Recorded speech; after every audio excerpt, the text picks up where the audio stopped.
ಆಮೇಲೆ ಫಂಕ್ಷನ್ ಇನ್ನೊಂದು ಕತೆ ಅದು ಮಧ್ಯ ರೀತಿ 9 ಏನ್ ಮಾಡ 8ಕ್ಕೆ ಕೊಂಡ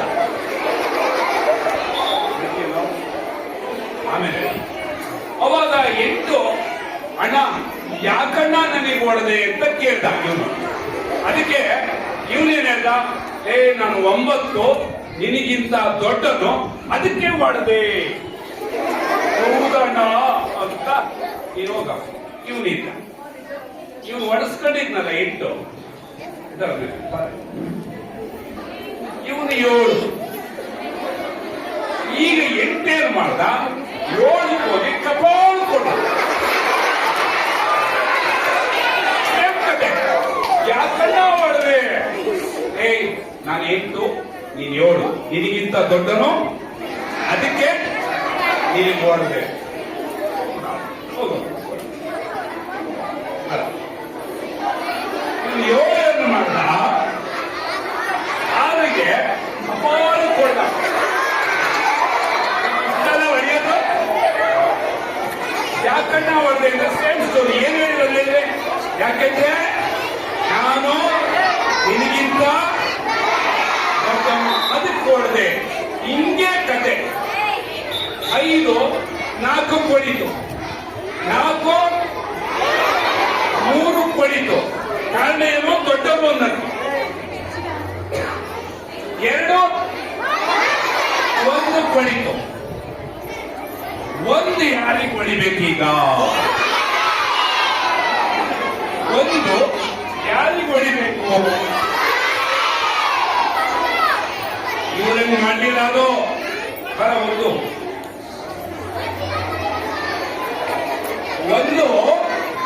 ಇವನಿಗಿಂತ ಚಿಕ್ಕನ್ಯಾರು 0 0 ಅಲ್ವಾ?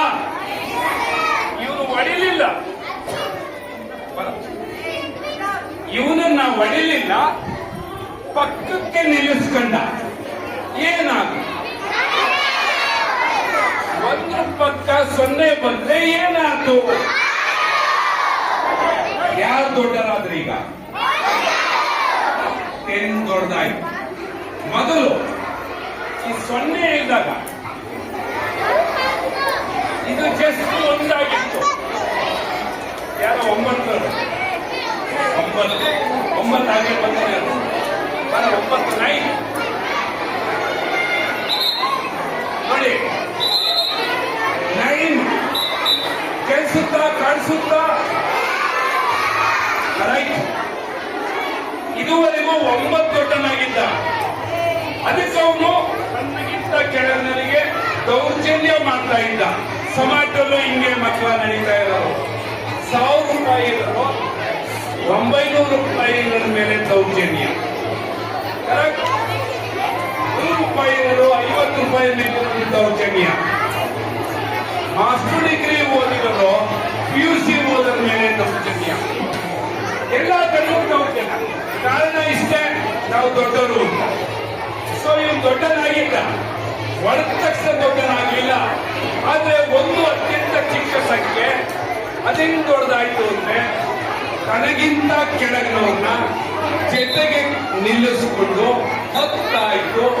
ಈಗ ಇದೇ ಅತ್ಯಂತ ದೊಡ್ಡ ಸಂಖ್ಯೆ. ಇಷ್ಟೇ ಮಕ್ಕಳ, ನಾವು ಚಿಕ್ಕವರಾಗಿದ್ರು, ಸಣ್ಣವರಾಗಿದ್ರು, ಹೇಗೆ